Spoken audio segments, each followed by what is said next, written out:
Hi, it's Bill again. I'm here to do a follow up on why I like and use uh, elliptical convex stones and why they work for me. I'm going to try and keep this a little less than 70 minutes. Sorry about that, guys. But I'm here having some canned ham, and I have a subject to which I am going to work with. This is a razor that my friend Jeff had sent to me. There are some defects in here, but I actually shaved with it, and I'm gonna go ahead and show the test shave that I had initially done with that, and I'll link that. That'll be following after this.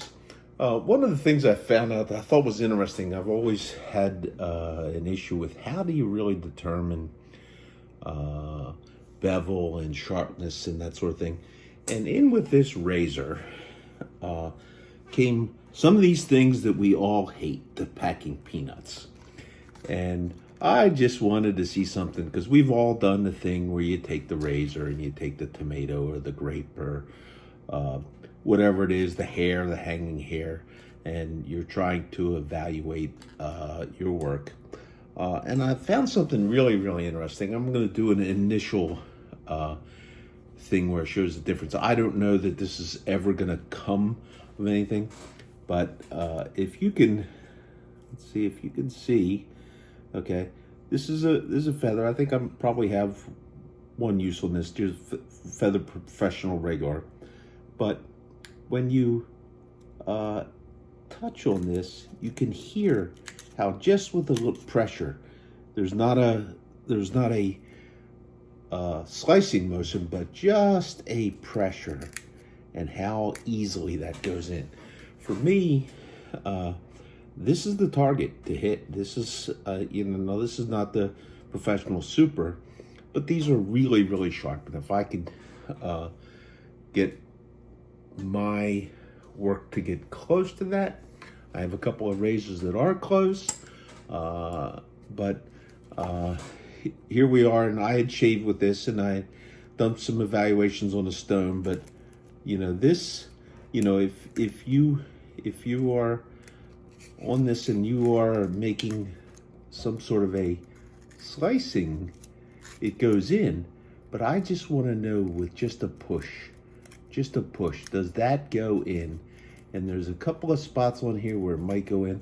And this is one of those things that's like a very, very subjective type thing, just like all the other things. How, what type of tomato did you use? How fresh was that tomato? How much pressure did you put on it? Whose hair did you use for your hanging hair test? But that's a little bit of an interesting thing. So I'm going to jump over, and then I'm going to come back and I'm going to do some work on this and see where it goes. Greetings, Bill here. Today I'm going to do a shave test. This is in prep for planned honing. This was a razor that I got from my friend Jeff. As you can see, the scales are a little gnarly, but this is called the Smith Brothers. Let's see. Oh, yeah. Smith Brothers. I don't know if you can read that or not. I want to do a shave test with this up front before I touched it on the convex hones, because it felt like it had a and I looked at it under glass. It appeared to have a bevel set. There's a couple areas where it seems a little there's some scratchy stuff in there because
Okay, so there's a little bit left. I'm not going to do an against the grain pass,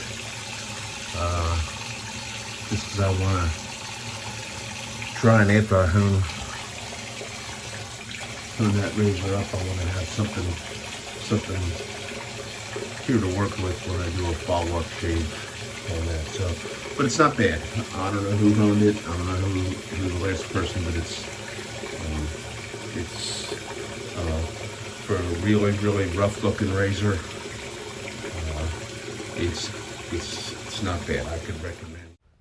This photo shows contact on a flat stone, showing contact in the middle of the bevel and the middle of the spine. Here's the opposite side where you have a similar, little bit better, but you have a similar type thing on a flat stone, showing that honing with a flat stone, there's something wrong here with this razor. Whereas on the convex hone, where I re-inked it, you pretty much can kind of see that you have a contact on both sides, contacting entirely along the bevel and entirely along the spine. Okay, I did some evaluations using a marker and some tricks that I learned in sharpening knives, and I took some photos of that. They didn't video too well, so the photos are just going to have to do. But here I am with this right here, and before I start, what I'm going to do is I'm going to see if there's a difference here. I'm going to typically dull this edge because in the test, as you'll see, the magic marker, the Sharpie test that I did, this has an edge, and it's there, and it has a pretty good bevel. I shave with it, so before I actually do any work to see if I can make some level of a noticeable improvement to this, which I think I can, I'm gonna have to do what they say about dulling on the edge of a glass here, and just for the sake of, okay, let's see, we don't get the styrofoam peanut. You can get the cut with a slicing motion, but let's just see what happens if we go across the edge of the glass with this, and see if that changes the bottom end of this to anything that I can notice. So, wow. So there, even on the sawing motions, it's not going in. So that's an interesting thing that some people may want to try. Oh, and if anybody wants to buy any of those things, I got like a ton of them around here, and I'll sell them. They're going to be expensive though. So unless you got your own, call me up, drop me a line. I can maybe help you out. So we're going to go ahead and sharpen on this. Okay, so where I'm going to start is this is the soft arc, I guess it's called. And I'm going to just pretty much use a water with a little bit of a Dawn dishwashing liquid in it to start off on this. Now, I didn't get the chance to get out and get any finer sandpaper because I want to go on this. I still think this stone, after the last thing, this may burnish in some by using it, but I think there's a little scratch pattern. It's a little heavier than I like with this. Having done my last work with the Jared plate on this with the 320 silicon carbide wet dry, I want to go to a finer thing because I think even with a finer thing, this is still going to cut. So I'm not going to make you watch all of this, but pretty much I'm going to be doing the motions where I'm going to be rocking, and I'm going to isolate the particular point in line, okay, of where I'm going to be honing to a narrow thing, and I will consistently get, even where whoever worked on this put a little bit of a smolly on this, which is desirable. Whoever put that smolly on, but I won't be changing the shape of this, but I will be continuing from here to the edge. You know, it'll be consistently honing the edge against that inline portion on the spine. So it'll be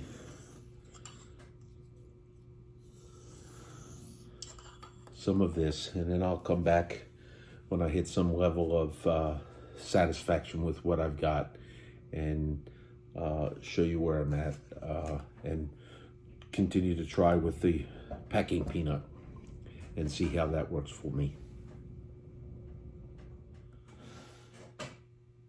Okay, so here I am just a few minutes into this, not too many minutes at all, less than 10. And this did have, I believe, a pretty decent bevel set. I don't know who worked on this before it came to me, but it did have a bevel set. And when you dull it like that, like I did with the glass, as opposed to going on your stone, you manage to mute the edge a little bit smoother, whereas this way, sometimes I've done that and it can kind of hack them up.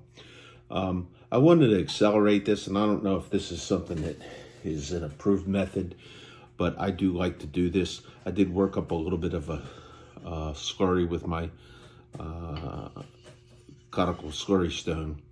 I've found that I like that on doing that with the arcs.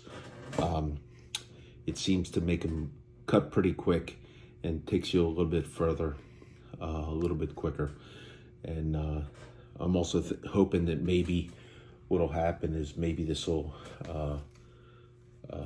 have a tendency to smooth the stone out a little bit. But just to show you, let's see if I can get a thing on the toe up here. I'm getting a very easy push cut on the toe going into the foam. The heel needs a little bit of work yet, so I gotta focus a little bit more with where my contact point is on the stone to work in here.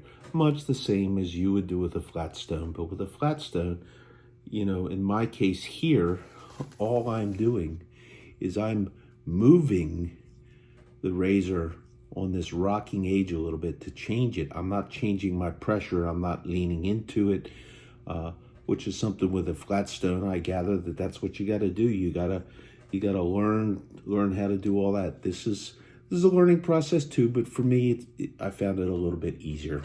So a little more work. Okay, I've kind of got this a little bit better, and again, it's just a couple of minutes work. I could have left the video running, but it's still much better on this front part of the edge than it is on the heel. I got a little bit of work to do that. But while I was sitting here doing this, I thought there might be some interest in looking at how my stroke is and how the water, you know, for those of you that like, you know, that this water buildup means something to you and gives you a feedback. Let's see if we can get in a little bit better angle on that. I'm not so sure if we're able to do that quite so well. But my strokes are just a rocking. I'm keeping the blade perpendicular to stone. You can do some twisting on that, and I'm thinking that with a little bit of a smile on this, you almost kind of got to do a little bit of a twisting action to get out on the blade a little bit better. But I do like to try and stay with the same type of stroke where I'm just making this X type of stroke. Okay, so I think I've pretty much gotten where I want to be from the soft arc, and I think I'm ready to go ahead and move and try and under glass. You can see that there's a scratch pattern in there, but it does have a very very nice looking bevel. And I think I'm gonna start off with a little bit of a cuticle slurry on here, just to see how that goes for just a little bit. And I wanted you to see how I do. This is not, I don't believe this is an orthodox method for doing things, but like most things in shaving, you're gonna need to kind of find your own way. Let's see if I can show you what I'm doing here.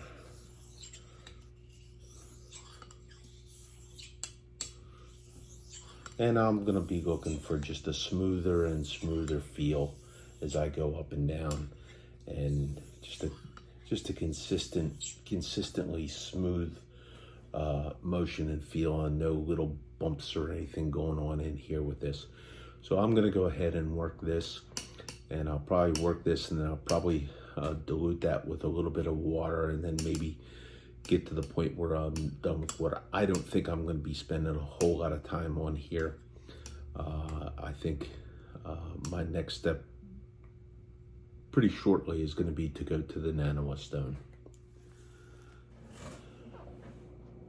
Okay, so here's where I stand.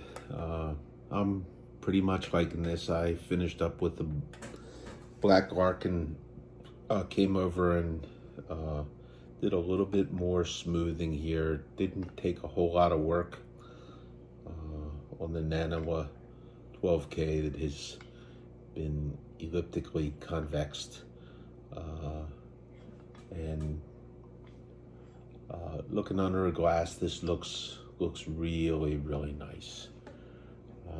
And I've gone through and I've done this razor without having to grind away a lot at the spine and, you know, any kind of aggressive stuff. Very, very little swarf build up. So mostly what was coming off was just a little bit of metal, probably equally from the spine as from the toe. But I was pretty happy with how this came out. I'm gonna jump over and go to my normal finishing, because so far what I like is the smoothness I get from the progression of pasted strops that I use, and I'll bring us to the end of that to illustrate where we are with my new evaluation. This is slight bit of move going in, and sometimes just a little bit of pressure is all it takes to go in. It does not meet the feather, okay, but it's pretty good. There aren't too many razors that I have that'll meet this for that particular test. I'm gonna keep playing with that particular test and see how that goes. An interesting thing, the Thiers Zissard that I got the other day, I have not had the chance to shave with this yet, and Jared honed this. I'm not sure which stone he used, but I guarantee it was a convex, and I'm willing to bet it was a cauticule. And this is I'm gonna say this is like close to I don't know if we can hear that or see that. Let me see if I can get a little bit better.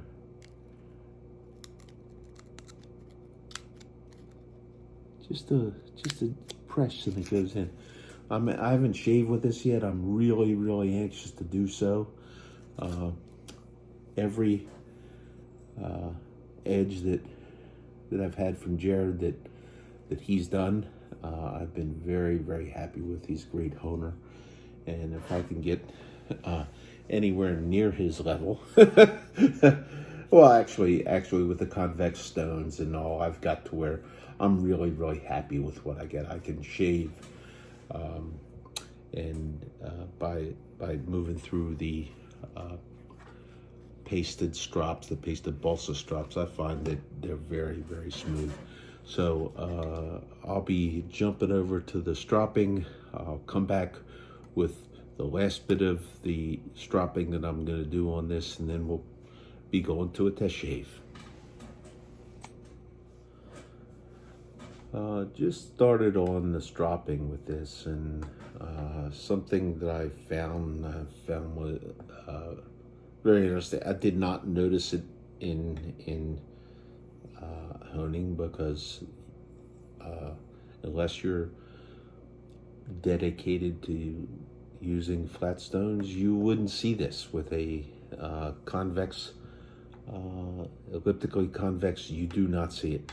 But as I'm going through, and I know some people would be objectionable to seeing me strop with the progression, which go with the Dovo green, Dovo red, Dovo black, which is like chromium oxide, iron oxide.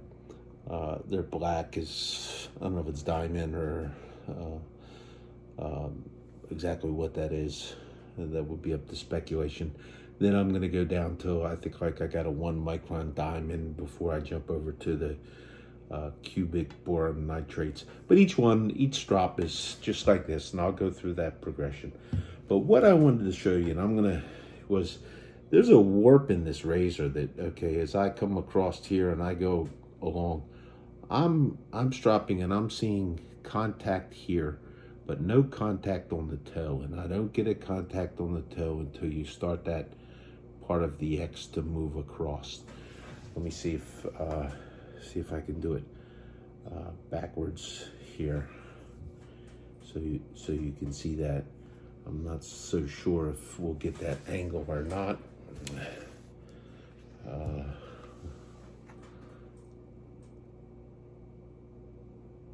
But it's either you're contacting and you don't get this last point until you go to here. And that's where I was wanting to experiment with one of these convex to see if something like that would make a difference. But I'm just not sure that it does, because here, to get that part, just that tailing off, does seem to get the strop over to this particular part that's missing. So I'm going to go through the progression on those. Okay, so here I am with the last grit in the progression of the pasted strops that I go through. And this is the balsa strop that I had on the Jared plate I had convexed.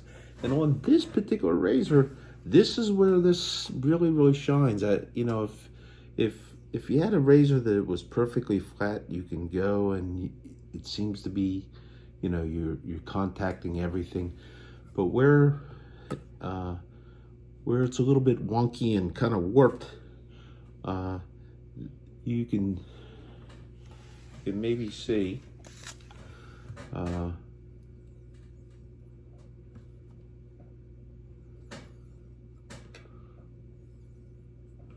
this seems to be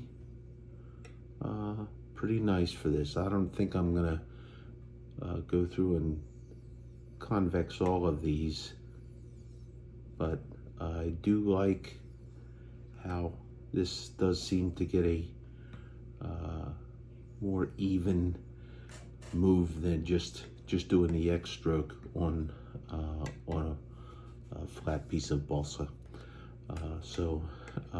And another thing I noticed on my experimenting with the packing peanut tests is that it cannot really be expected that you will sharpen by the use of pasted strops. But what really the benefit is going to be in the smoothness. And I noticed something here. This doesn't allow this to cut any easier, but when you make that slight cross motion to get that to cut in there, it feels to me, it just feels to me like there's less drag, which would tell me that that edge is a little less toothy and more smooth and uniform. But it just goes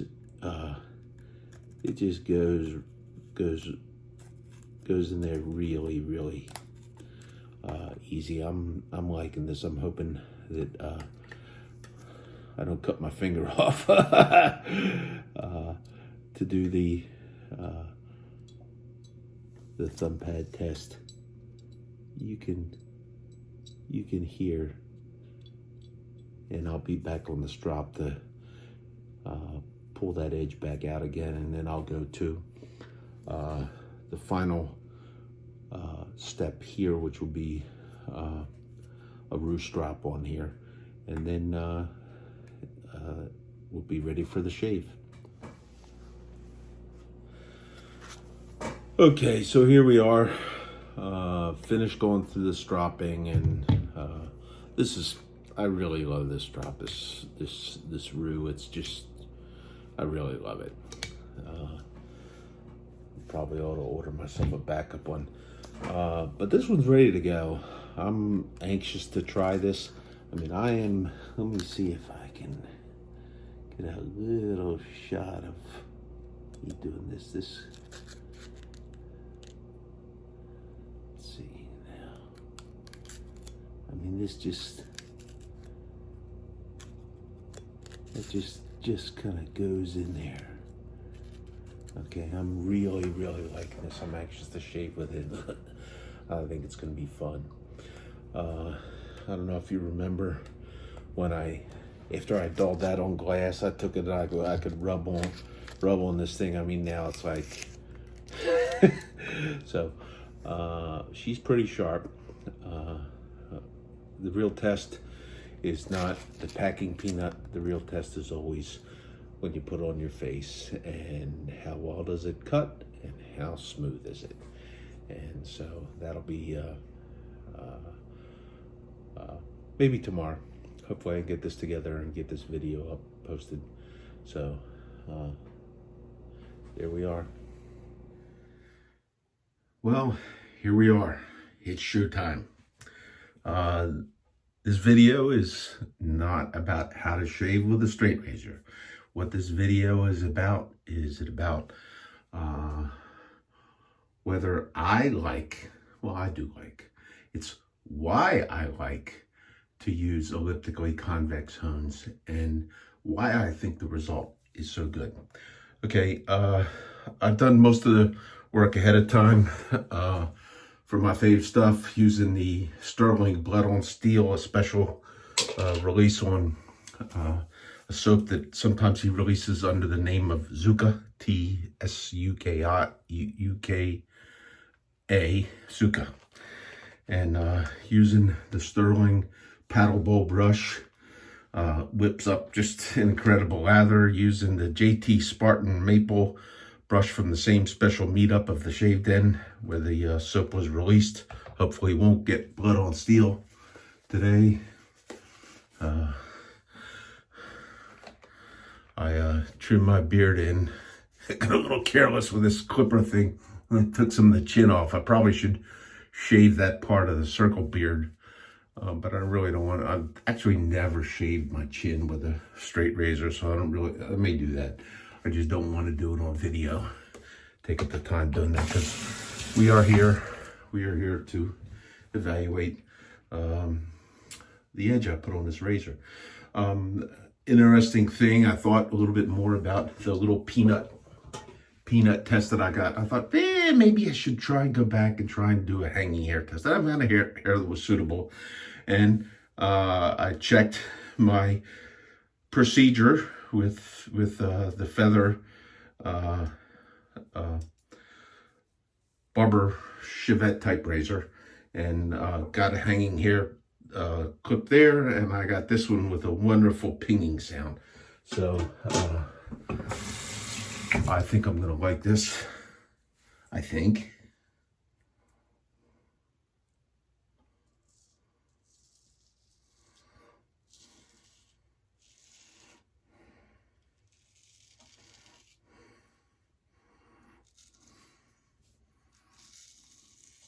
Just a light touch, easy cutting.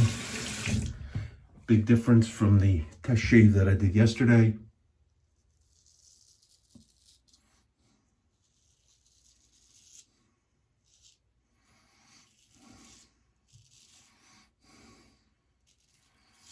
Nice and smooth, nice and smooth.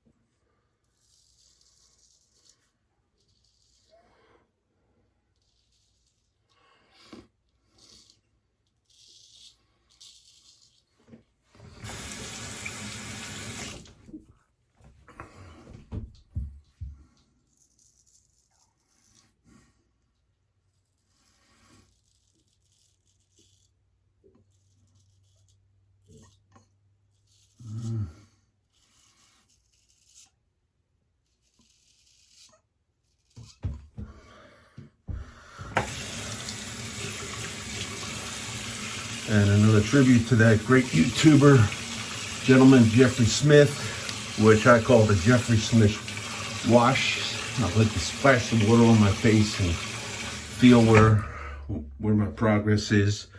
Keep it hydrated. I don't know if Jeff will ever watch this or not, but I watched a lot of his stuff. You should at least watch one.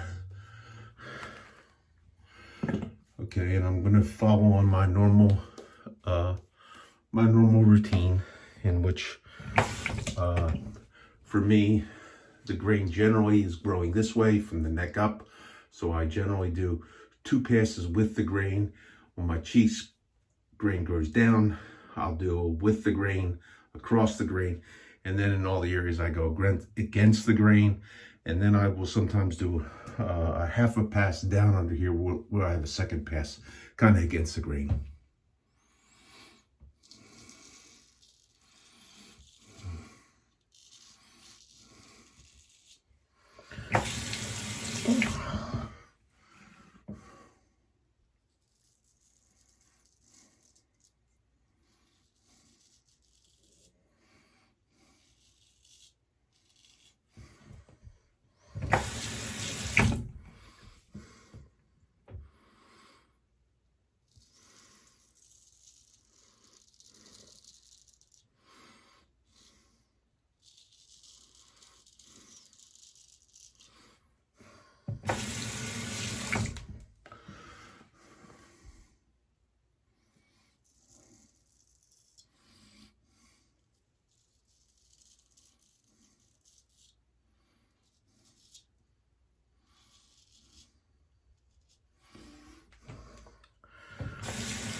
And it's coming along nice. I'm liking it. And, you know, I got a little careless with that clipper on my circle beard there. I should have been paying more attention to one of the first rules of Keith Max. That was, if you don't, Keith is a great advocate for straight razor shaving, big mentoring capability and experience to a lot of guys who took up straight razor shaving. Good recommendations he has. And one of those things is, a lot of little rules, but it means pay attention. And with that circle beard thing, I was not. So I'm going to pay attention here.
this is where I go on that half pass. I get a little bit of growth. It kind of really grows that way. And I kind of come, it's kind of a cross grain against it, but I'm doing a north to south again, a little twist to try and get that.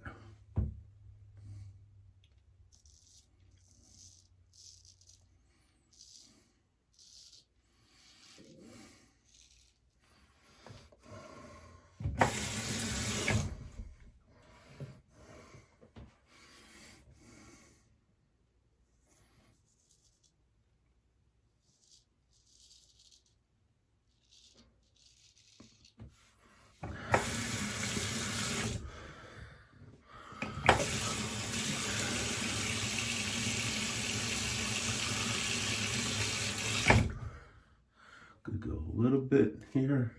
Very satisfying shave, decent, nice and smooth, no irritation.